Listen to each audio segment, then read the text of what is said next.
Hey guys, so today I want to make a quick video on the gears on the 2019 Kia Forte when you're using the CVT. So the CVT, you bring this over and it'll give you the plus and minus. Okay, once you put the car in plus and minus, you see it right there, it says 3. And also it jumps into sport 4.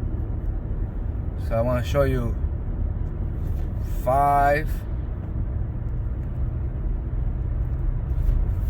6.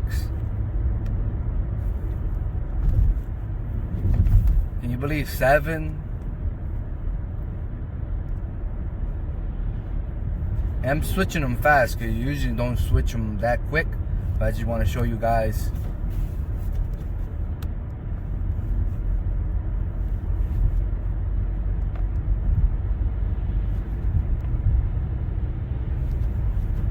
The 8 gears.